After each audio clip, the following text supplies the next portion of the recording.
என்னுடைய பிரச்சனையிலிருந்து யாராவது ஒருத்தர் காப்பாத்தி விட்டாவே போதும். ஜஸ்ட் என்ன அப்படி தூக்கி விட்டா போதும். நான் சூப்பரா ஆயிடுவேன். ஆனா, எந்த விதமான உதவியும் இல்லாம, தனி காட்டுல நிக்கிறது போல, ஒரு நடு கடல்ல நிக்கிறது போல நான் இருந்துட்டுருக்கேன். எனக்கு எந்த விதமான உதவியும் யாரும் செய்யவில்ல. சரி, மனுஷங்க தான் இப்படி இருக்கிறாங்கன்னா, கடவுளும் அப்படியே காத்துட்டு இருக்காரு. எதுவும் செய்யாம அப்படியே ஒரு எந்த விதமான அறிகுறியும் இல்லாம அமைதியா இருக்கு வாழ்க்கையில.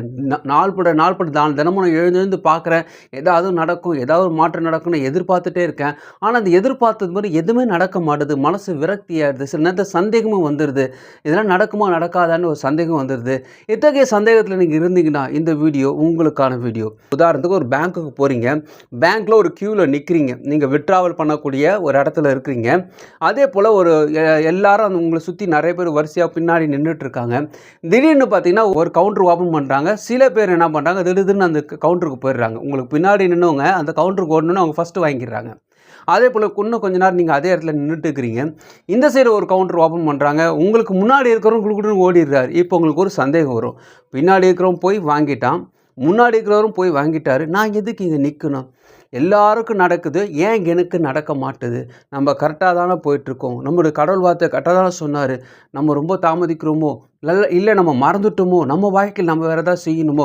நம்ம ஒரு விஷயத்த மிஸ் பண்ணிட்டோமோன்னு மனசுக்குள்ள ஒரு குழப்பம் ஓடிக்கிட்டே இருக்கும். இத்தகைய குழப்பங்கள் தான் தந்திரம். இதோட அடுத்த லெவல் தான் வந்தீங்கன்னா பதட்டம். இந்த பதட்டத்த உண்டாக்கி பரபரப்ப உண்டாக்கிடும். ஆஹா! நம்ம இல்ல நம்ம போயிடணும். அந்த சைடு ட்ரை பண்ணி பார்க்கணும். சும்மா இருக்கக்கூடாது. இது இங்க ட்ரை பண்ணி பார்க்கணுன்ட்டு ஒரு அவசரப்படுத்தக்கூடிய மனசுல பதபடப்பு இருந்தாவே, அது ஆசீர்வாதத்துக்கான அறிகுறி கிடையாது. உங்கள அவசரப்படுத்துகிற எந்த வேலையா இருந்தாலும், படபடப்பை உண்டு பண்ணக்கூடிய எந்த காரியமா இருந்தாலும், அது கடவுள்கிட்டருந்து வராது. கடவுள் அத்தகைய விஷயத்த செய்யவே மாட்டார்.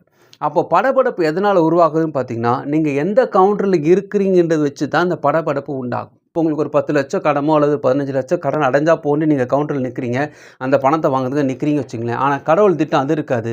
அந்த கவுண்டர் எதுக்கு அங்க உங்கள நிக்க வச்சிருக்காருன்னா, பல கோடிகளை பெறுவதற்காக நீங்க நின்று கொண்டிருக்கிறீர்கள். அந்த கவுண்டர்ல நீங்க நிக்கிறீங்க.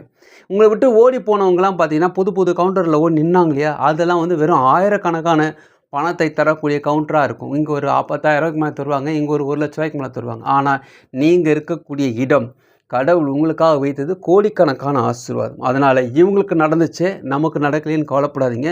நீங்க சரியான இடத்தில் தான் இருக்கிறீர்கள். இந்த இடத்தை விட்டு நகராதீங்க.